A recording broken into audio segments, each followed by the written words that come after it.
you ever considered that we are living in a unique time, that something world-changing is about to happen, and that it might concern you? If so, you're in the right place. Keep listening, and you'll hear thought-provoking views behind the news that point to a new and better future for all. Many people now sense that humanity is not alone. So consider this. If the Christ or the Buddha walked among us today as modern men, would we recognize them? What would they be saying? And most importantly, would we listen? Every Sunday on this program, Share International Radio will examine extraordinary events that are unfolding behind the headline news. This may be the message of hope you've been waiting for. And now, welcome to this week's show. Welcome to Share on the Air Radio. My name is Cielito Pascual. Very pleased to be living during this very unique time.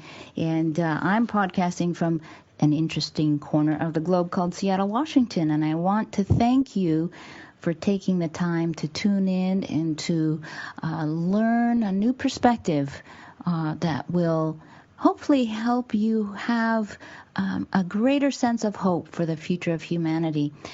If you find that what you hear today is powerful and relevant, please share the link to the show with your friends, and better yet, share our website, shareontheairradio.org. We are on Facebook, Share on the Air Radio North America, and every week we present thought-provoking views behind the news. Very specifically, we present information inspired by the esoteric perspective put forth every month in a magazine called Share International, and also from the writings of the author and lecturer Benjamin Creme. And to go directly to find out and to dig into a great trove of information on the story we present every week, you'll want to visit share-international.org. So if you are listening for the first time, the premise of this show is based on 3 points. Number 1, that humanity has never been alone. Number 2, we have help of an extraordinary kind in the form of great elder brothers of humanity. And number 3, the solutions to the world's greatest challenges are within our grasp, and those solutions can be manifested with the help of our great elder brothers, a group known by esotericists as the Masters of Wisdom.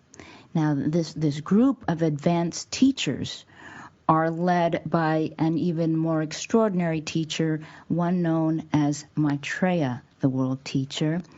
And in the Bible, actually, St. Paul refers to who the esotericists understand as Maitreya as the eldest in a vast family of brothers. But this is not a religious presentation.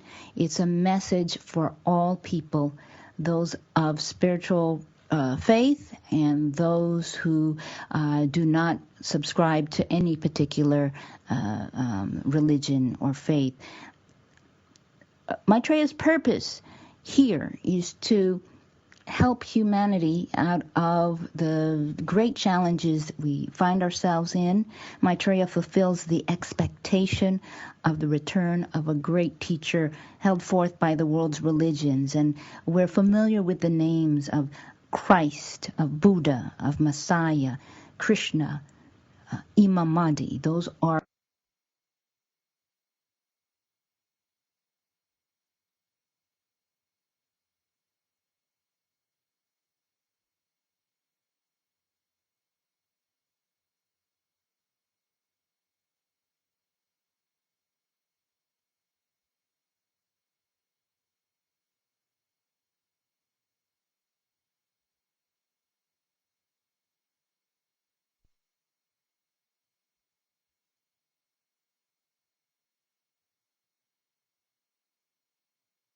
stage, and we are very close, very, very close to a day that will be recognized as the Day of Declaration.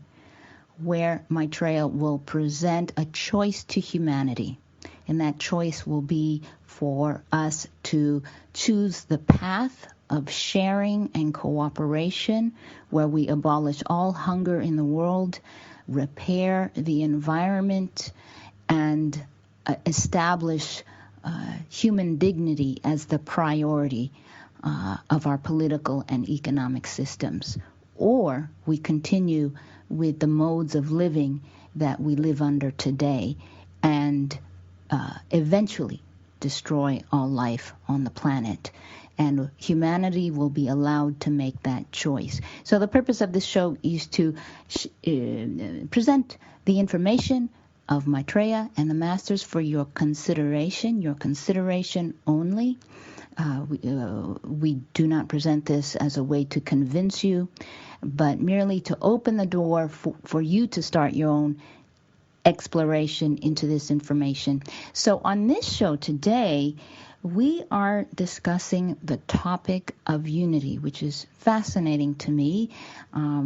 And we have entitled the show Unity Part 1. Next Sunday, we'll have Unity Part 2. There's so much to discuss around a very simple word which has tremendous meaning among the students of the Ageless Wisdom teachings. So we will explore unity in a time of division. I'm very pleased to welcome to Share on the Air Radio my guest, Sue Regan. She is a physician and psychiatrist, native of Alaska, living in the Bay Area. And she is also a student of the Ageless Wisdom teachings and has, as I have, been paying attention to the information coming out of Share International every month and the books of Benjamin Creme on this topic of Maitreya and the Masters of Wisdom. Sue, welcome to the show. Thank you for taking the time with us. Sure, thank you for having this opportunity. Well, you suggested the topic of unity, and right before the show, you were just sharing with me a very beautiful quote that comes from one of the Masters of Wisdom. He was the master that Benjamin Creme worked most directly with and whose messages are published every month in Share International magazine and are published online at share-international.org. And you were sharing with me a message on the topic of unity, and it's so beautiful I thought we'd start out with that today. Okay, great. Well, it goes like this. This is from one of the Master's articles named The Need for Unity. And it goes, if humanity would know peace, it must see itself as one. Peace will be established when justice rules and the poor no longer beg for mercy. Without justice, unity is unthinkable and would forever evade man's grasp. Establish then the rule of justice and bring unity and peace to this anguished world. Through sharing alone will justice be confirmed. And then he also goes on to say, sharing alone will bring the peace desired by all nations. When men share and destroy the walls of separation, they will know at last the truth of their existence and flood the world with brotherhood and love. Take sharing as your guide into the future. That tells us so much about the urgency of unity. But let's talk about that a little bit more.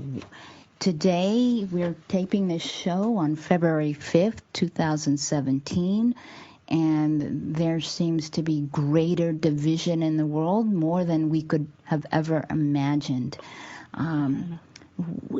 Why is the need for unity? It seems obvious, but let's talk about it. Why is the need for unity so urgent? Well, for starters, we have enormous global puzzles to solve, such as pollution, climate change, the threat of nuclear war. I mean, those are the top ones, not to mention, well, I guess another one would be the tremendous poverty and suffering and starvation in the world. Many, many people don't even have the wherewithal to sustain a life and thinking and so forth. And in terms of nuclear war, I mean, I can speak a little bit about that. I've been a member for many, many years, since the 80s, in positions for social responsibility. And Dr. Ira Helfand, who is the president of the International Physicians for the Prevention of Nuclear War, was actually here in Sacramento in the fall and gave the highlight address at our dinner, our annual dinner.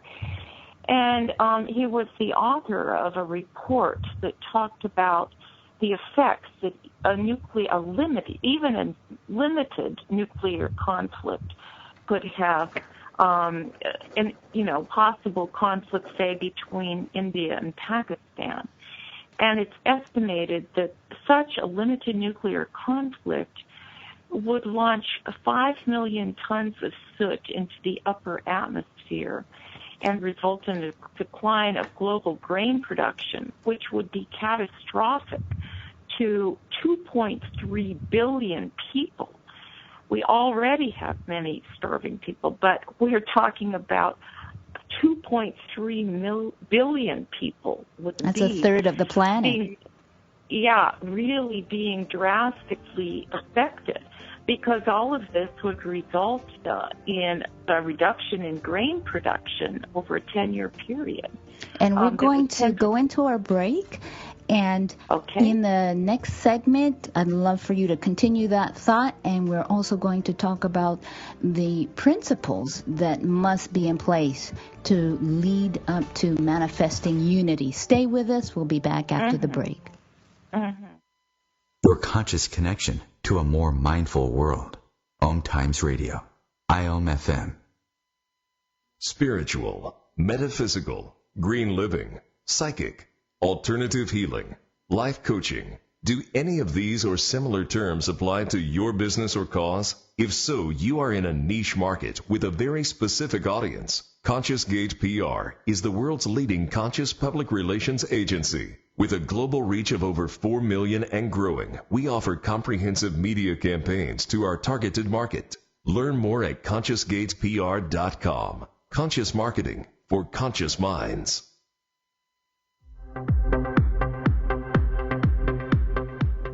Join Vibe Nation radio host, international psychic medium Carrie Turcotte, as she guides her listeners to rediscover themselves by accessing the keys of knowledge that already exist within. Each week's show is divinely orchestrated to intertwine with the universal energies, allowing the listeners to go deeper within. At the end of each show, Carrie will tap into the energies of the listeners and give a message from Spirit about the upcoming week. If you really want to get to know who you truly are, join Carrie each Monday at 3 p.m. on Vibe Nation Radio. Maitreya's Mission, the book by Benjamin Creme, is a riveting exploration of life ahead. It reveals how the world teacher, Maitreya, and other ancient guardians of the human race are emerging now and are showing us how to release our divine potential. Investigate for yourself at shareontheairradio.org. That's shareontheairradio.org. shareontheairradio.org. Hey everybody, Rachel Ray here. Nothing brings a bigger smile to my face than cooking up a big meal for the whole family and lots of friends. But there's not enough room at my table for the 17 million kids in our country who struggle with hunger. That's why the Feeding America nationwide network of food banks collects surplus food to give hope to hungry kids. But they can't do it without your help. Support Feeding America and your local food bank at feedingamerica.org. A message from Feeding America and the Ad Council.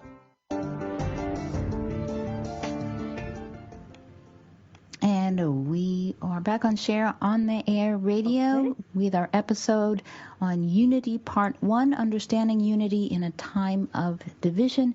I'm with Sue Regan, a physician and psychiatrist, talking about the urgency of unity. And Sue, you were just talking about how the scope of even a limited nuclear conflict would put our environment in tremendous peril.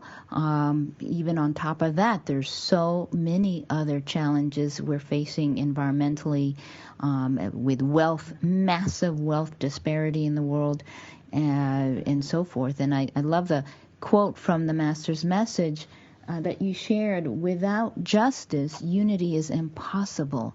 What are some deeper ways we can understand what manifesting unity really requires? What are some principles that underlie unity? Well, for one thing, it's important for people to really share, as that quote said, because without sharing, there isn't any trust. And as people share, and that could be sharing of oneself, sharing of one's wealth, as there is sharing, there is trust that develops. And as trust develops, so can cooperation develop and people work together. And without cooperation, the world is going to have an extremely difficult time coming to the solutions that it so sorely needs with all of the problems, the global problems that we now face. So that is really important. I mean, Benjamin Crumb talks about this in kind of overall global perspectives. And I think that's helpful, but it's also helpful to really take it down to the day-to-day. What does that mean? How do you develop ways to develop trust among people that may have very divergent opinions? And we know today that there is a great deal of mistrust in the world. How do we get to that point of trust and cooperation? Well, I went to a talk yesterday that was really very interesting. It was by Stephen Dinnan, who just recently released... Can you say that name again? I don't know that our audience was able to hear that, if you could spell the name. Stephen Dinnan, S-T-E-P-H-E-N, Dinnan, D-I-N-A-N, and he has a website, so StephenDinnan.com, and you can get a newsletter. But his book is also on sale now in the stores. It's called Sacred America, Sacred World, Fulfilling Our Mission in Service to All. And one of the things that he mentioned in that talk, which was really, really quite amazing, was he talked about this thing called living room conversations. And you can access it on the web. It was developed by Joan Blades, who was the originator of MoveOn.org. And it's where two friends invite people of divergent points of view, for a total of 6 in all. And it's a structured way to have a conversation in your living room about some topic of interest where people have divergent points of view. And there are 50 topics listed on their website. You can just key in living room conversations and come up with their whole format and how to do that. And it's a way to really begin to have a very enriching conversation. You may be worried that, it could get really hot and heated, but the originators of this have really looked at various ways that it can be structured to have a really enriching conversation. So one in particular was one that Joan Blades had with one of the Tea Party people, and he was like the head of, I think, I can't remember, Republicans. No, that was the Tea Party group. At any rate, so we had a gathering with divergent opinions. Yes, Yes. So anyway, they had a really interesting conversation that was actually very civil, even though they come from very different political points of view. So that would be one suggestion about how to develop trust, in your own life, in the, here and now, in your neighborhood. The other possibility of developing trust is really beginning to really listen to what the other person says. As Stephen Covey, who wrote the 7 Habits of Highly Effective People, says in one of his principles, he says, seek first to understand, then be understood. If we could all really do that, we would be living in a much less conflictual world, I believe, because so many times people come to their opinion because of the wounds in their lives. And they may develop because of the wounds? Did you use wounds? Mm-hmm. Wounds, WOUNDS, and they may develop a certain opinion, a very radical or conflictual opinion with the one we ourselves hold, but it may be based on their own experience and very tough times that they have come to this. So it's really important to really, really deeply listen to what they are saying. And that can be applied. Yes, go ahead. Oh, I was just going to, one of the challenges that we have in this day of social media is, and I am on social media all the time, Facebook usually. It's so easy just to react to news posted on my news feed. You see a headline, you see a photograph, and I just have a reaction. And so I scroll through my Facebook feed and I just react. And that probably is not helping me think in a more broad-minded way if I'm simply reacting. Something I wanted to tie back to Maitreya and the Masters of Wisdom and their purpose in their relationship with humanity is how can we take our understanding of their work and their emergence into the modern world and their help that's available to us? How can we, what aspect of Maitreya's teachings can be very helpful here?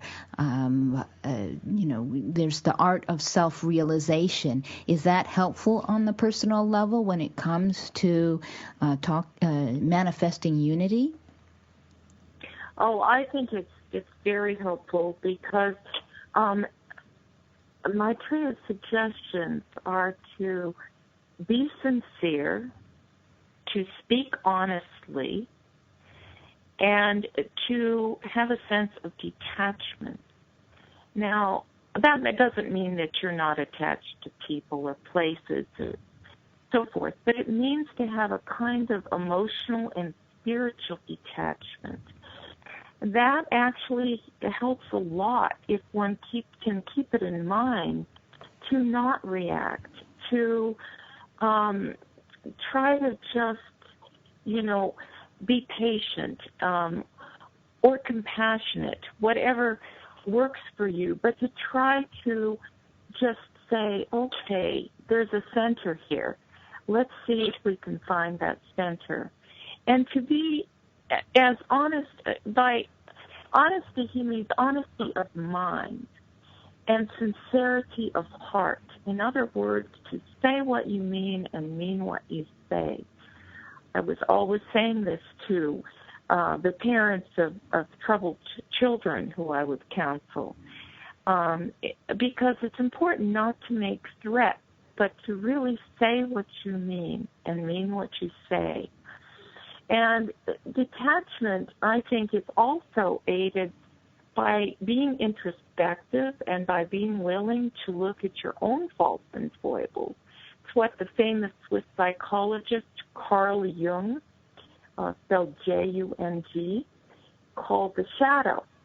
And the shadow is often seen in our own dreams, especially when we have dreams of same-sex characters, or in intense reactions that we have to certain people.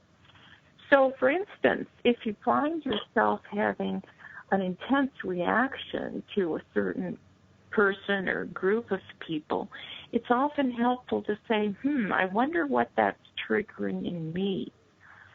What is it in me that it is bringing up? You know, there's a saying I love. What you most hate in others is what you deny most in yourself. Yes, exactly. So to the extent that we can do that, we are able then to have more compassion for the other person and see more deeply what they're saying. And once we can begin to connect and have compassion with the other person and to understand what they're saying, it's much easier to have a conversation with that person. You mentioned compassion. And yes. I wanted to bring up that the Masters of Wisdom are also known as the Lords of Compassion. And the reason for this is that the Masters of Wisdom, as our advanced elder brothers of humanity, have traveled the same exact path that we're traveling now. They're simply further down the lane. They've experienced every pain, every sorrow, every heartache, every challenge that we face, they have experienced. But they are further down on the road of evolution. They are now perfected, advanced beings. They no longer harm with their thoughts or their words or their actions. So we're going to continue on the topic of unity after the break with Sue Regan. Stay with us. Free your mind. Expand your soul. OMTimes Radio. IOM FM. Have you bought into the idea that you have to work hard for your money, that business is hard? I will share some dynamic access consciousness tools to get you out of your own way so you can create a business that actually succeeds.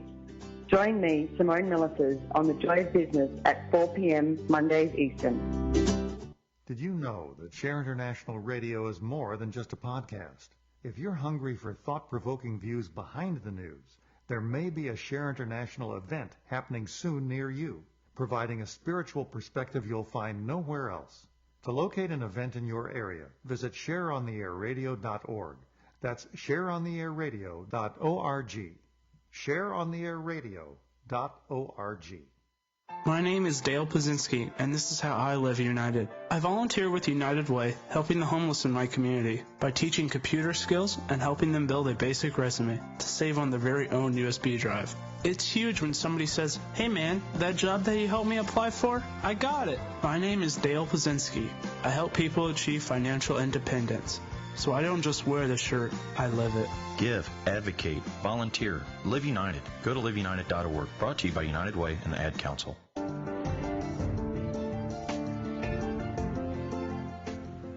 Thank you for listening to Share on the Air Radio. I'm Cielito Pascual in Seattle, Washington, with my guest, Sue Regan. What town are you in, Sue?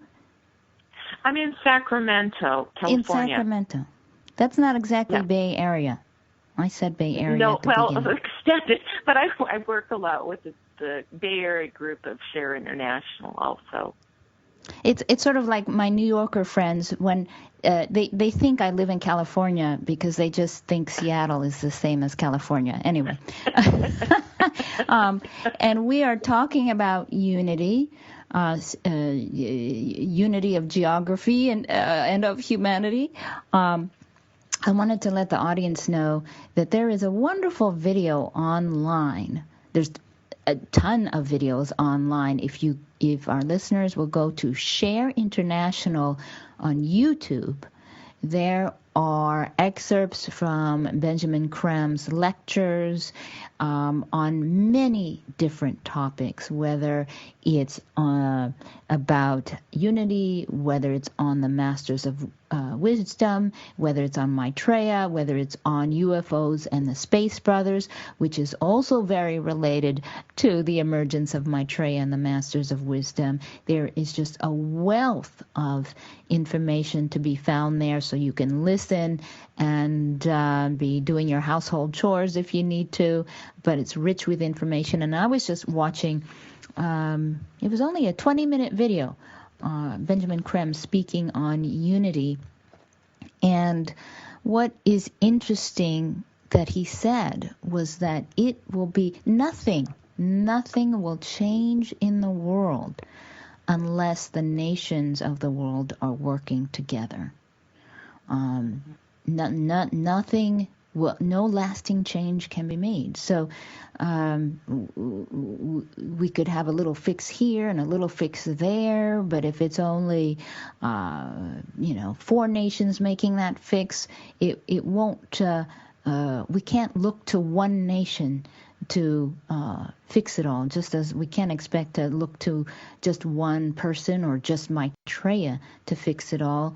Benjamin Crem says in this video that every human being has a responsibility for creating unity in the world. I wanted to ask you, you mentioned the talk that you attended last night, giving examples how people can come together and experience unity, discussing different points of view and listening and understanding. Are there other examples that you see, say, in your profession or your personal life or in your community where you see the principles of sharing and cooperation and unity being manifest? Oh, yeah, I can see it both just starting. I can see it both at a personal level as well as, a national and global level. And I say national because there, even despite the news, there are various things that we've talked about, which I will get into. But on a personal level, I can see it in my own family, how, we all try to cooperate. There was a death in the family, several deaths in our family circle, and my husband was able to get tickets, and just was like a booking agent to help me get to the funeral, for example. Airline tickets, you mean? Airline tickets, or family members, my daughters and partners cooking at Thanksgiving for a house full of people. Or on a national level, I think we've talked about this amazing a group of young people that were working and protesting for Standing Rock. And that was really incredible, how they were really even helping to take care of people that were, the police.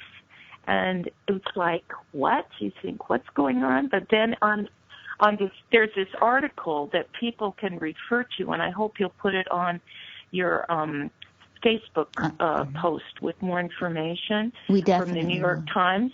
Yeah, the 31st of January, where it talked about on December 2nd, when the police department had posted on Facebook soliciting donations for granola bars and fruit sodas and socks and all that stuff, is that this group of young people showed up with large plastic containers filled with granola bars and warm clothing and water.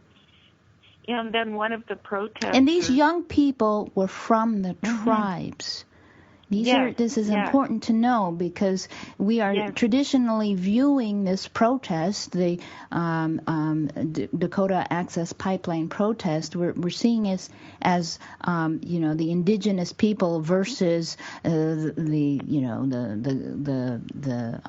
governor, or the indigenous people versus the police.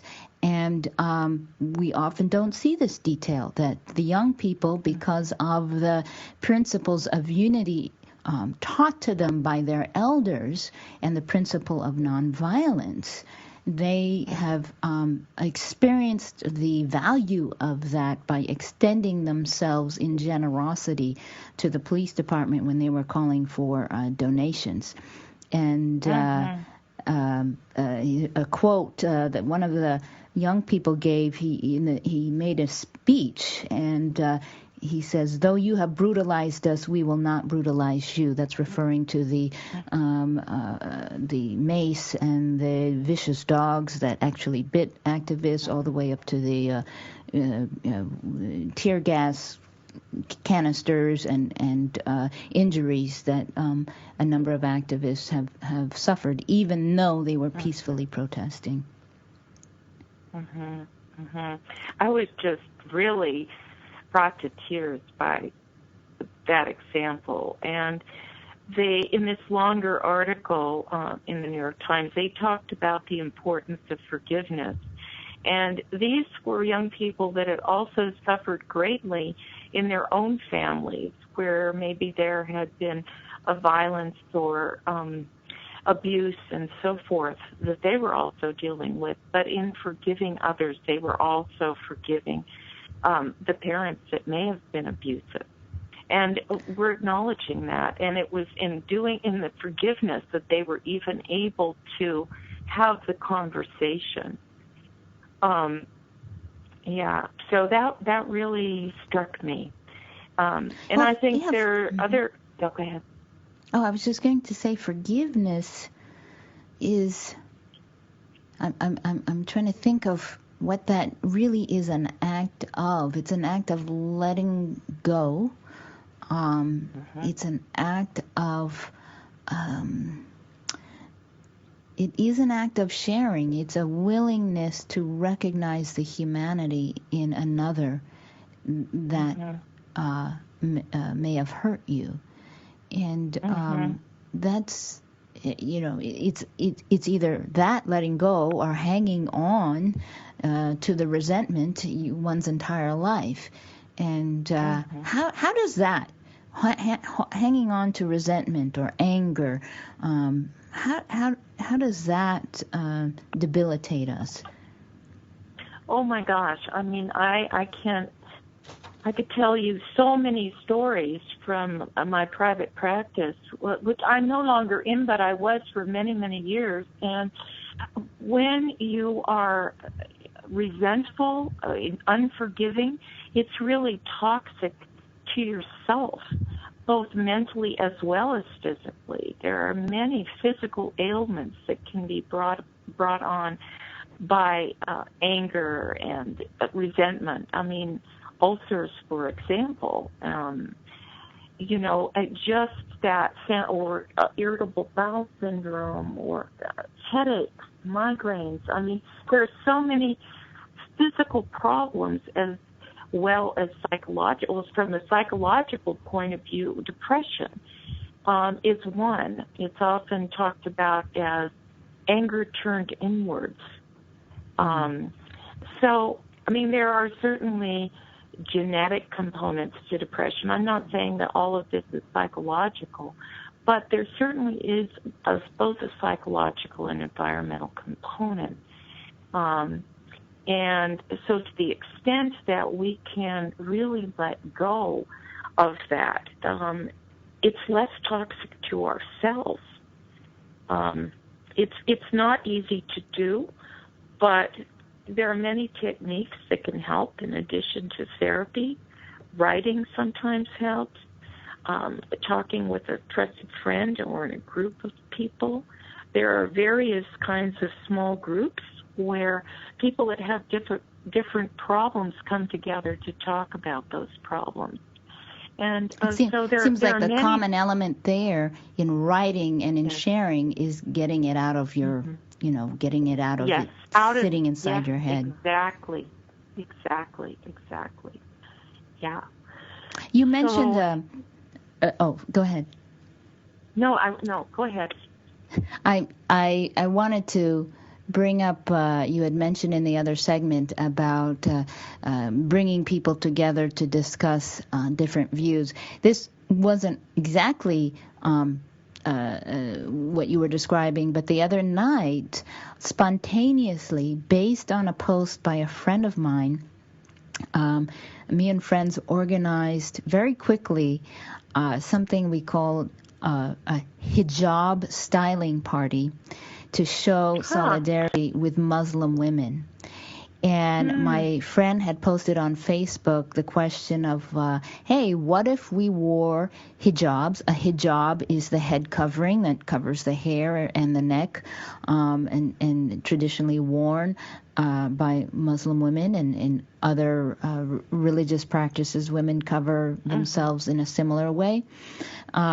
And I wasn't sure. I was like, So I tagged a friend of mine who was a leader in the Somalian community. She was a refugee at the age of 16, left Somalia, left a refugee camp alone, and came to this country. And she loved the idea, so we quickly put together a party. My friend brought a suitcase full of hijabs and showed us how to wrap our heads. And it wasn't just doing that. There was a lot of sharing and discussion and talking about what it means to be a woman in different cultures. They talked about their experiences. We had two Somalian friends at the party. They talked about their experiences as refugees, which were very, very different. And at the end of it, we kept remarking. I mean, we laughed so hard because we were having so much fun, and we were also very deeply moved by stories that were shared. And we, at the end of the party, there was such a sense of camaraderie and joy, and we kept saying, how is it we didn't know each other at the beginning of the night, and we feel like fast friends. So that was a very, very interesting experience that there was an intangible aspect to it that was very moving. So I'm glad you brought up that idea of bringing people together. That's great. Thank you so much for sharing that story. It was great. Wonderful. Thank you. We are going to continue on Share on the Air Radio. We have one more segment, and we'll talk about more on the practical ways that people can manifest unity in their community and in the world. Stay with us. Share on the Air Radio. Find us on Facebook. Free your mind. Expand your soul.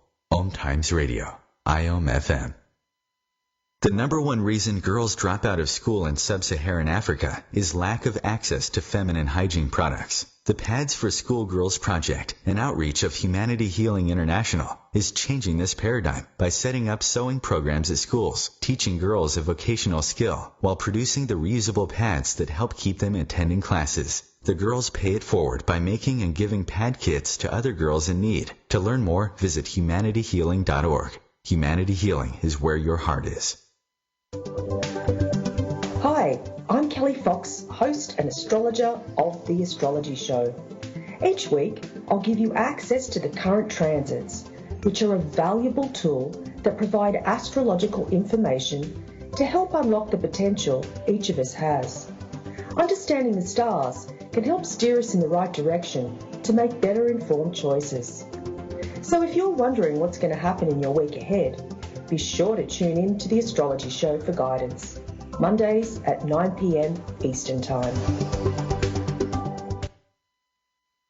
Every night, when the skies are clear, a remarkable event can be witnessed. A UFO the size of 5 football fields is moving through the skies just like a star. It pulses, it blinks, it changes color. This spacecraft appeared before as the Star of Bethlehem. Find out what it all means. Visit shareontheairradio.org. That's shareontheairradio.org. It only takes a minute to find out if you may have prediabetes, and you can do it at doihaveprediabetes.org. But you're probably not going to, are you? Kids, work, listening to the radio.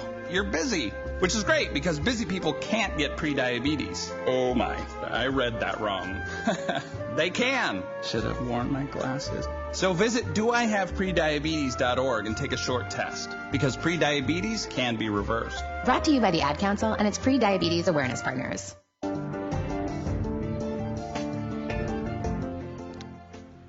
This is part 1 on unity on Share on the Air Radio. Next week we'll discuss unity in the terms of the future for humanity, how unity will manifest in the future. It's very different from what we think. It involves true spiritual intuition. It involves group consciousness or manifesting the soul of a group. Very interesting conversation that will continue on the topic of unity with my guest, Jonathan Knudsen. So be ready to be tuned in next Sunday live at 4 p.m. Eastern Time. Share on the Air Radio. And you can also hear our shows in archives. We have, goodness, this might be the 60th episode by now. We cover so many topics.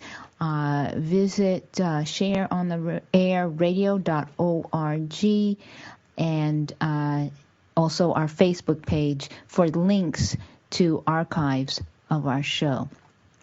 In our last segment, Sue, let's talk about where our listeners can go to read more of Benjamin Crem's perspective on unity. What would you direct them to?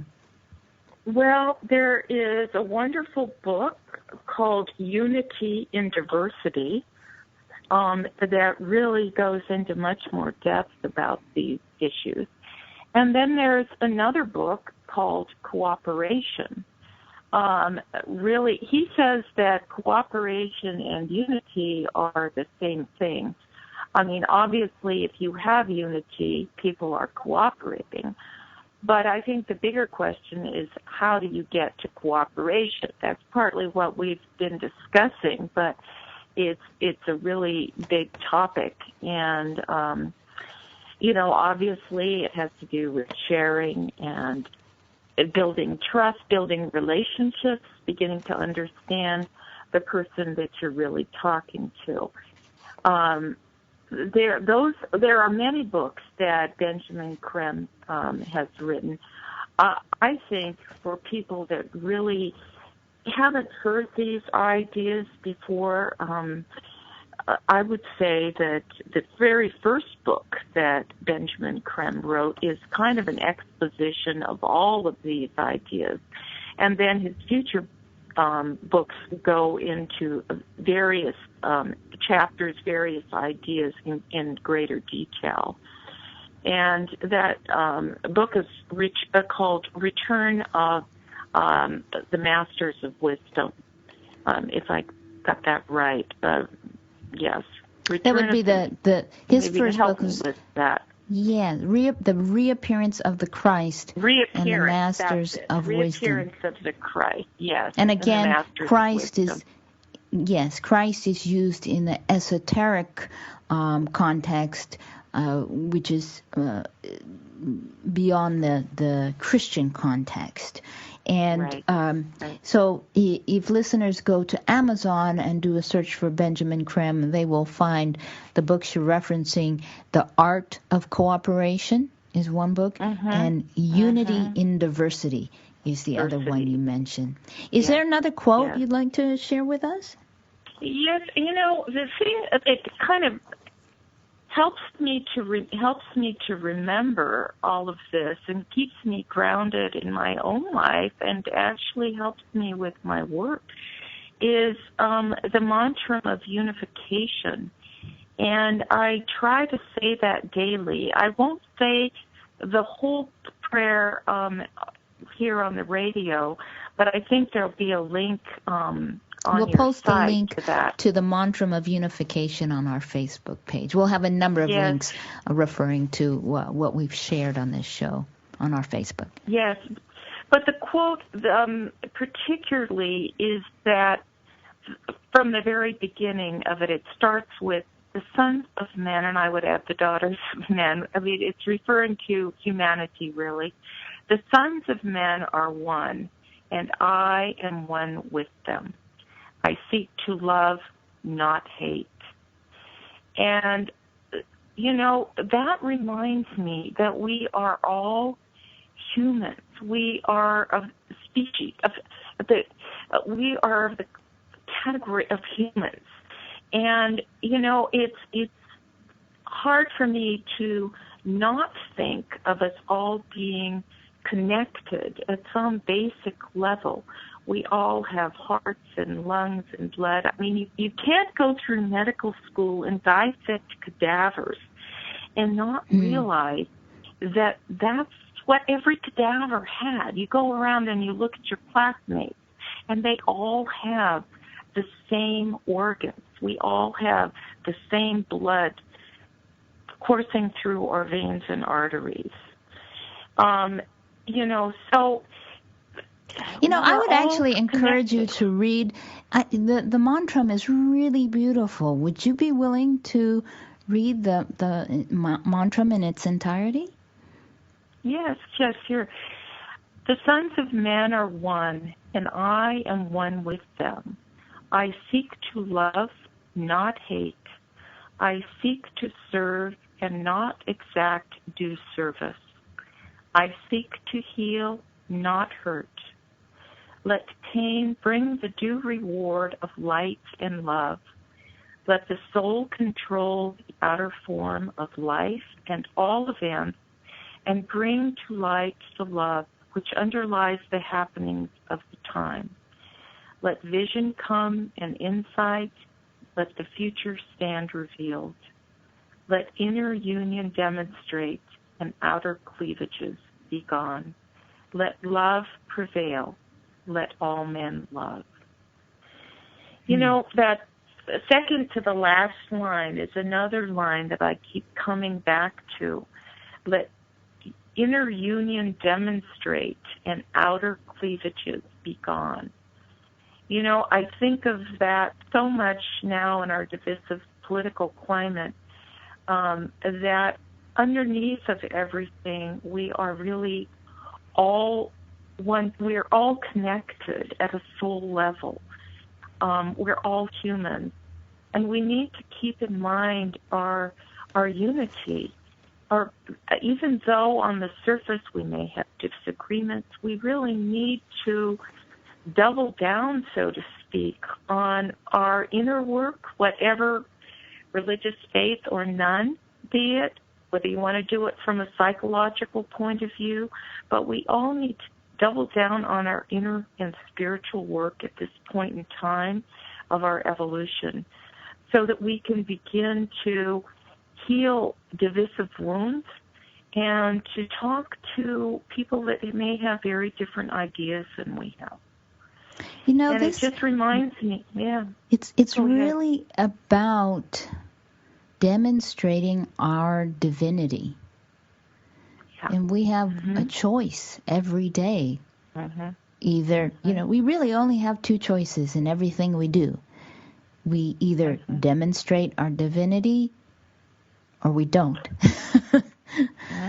Right. And I think that's really what this call for unity is about. And demonstrating our divinity helps others to have the courage to demonstrate their divinity as well. You know, the pay it forward thing, where someone, you know this, you know the Golden Gate Bridge in San Francisco, the idea that the person ahead of you pays for you, and suddenly every subsequent vehicle is paying for the car behind them, or the coffee at the Starbucks in Seattle. We've heard stories of that. It becomes it's just this ripple that widens and widens and widens. Exactly. Yeah, I think that. And that gives us a sense of hope, because just a simple act of generosity, suddenly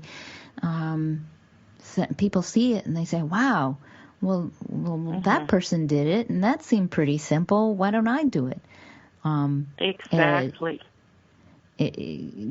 All the responses, we posted all these pictures from our hijab styling party, and the responses from the friends of my Somalian friend on Facebook. We put up a video which has over, I don't know, it's several thousand views now. Wow, and that's cool. Everyone was commenting and sending their blessings and saying Masha Allah, which is it's like saying God bless, and it was really touching. So in all ways, we never know what an action we take will be seen by someone else and will inspire them. Any last thoughts you want to leave with our listeners about bringing unity about in the world? Well, I just want, before I get into that, I just want to say that, there's actually research to show that there are profound changes in the body when witness acts of compassion by others. Serotonin levels increase, a sense of depression and well-being, depression decreases and well-being, pervades. So are we getting out of time? Okay. The other thing I would say is begin by having compassion on yourself and what you're going through, because as we have compassion on ourselves, so we become more tolerant of others. Sue Regan, thank you so much for joining us on Share on the Air Radio Unity Part 1. Join us next week. Listen to all of our shows. Follow us on Facebook, Share on the Air Radio. Thank you for listening.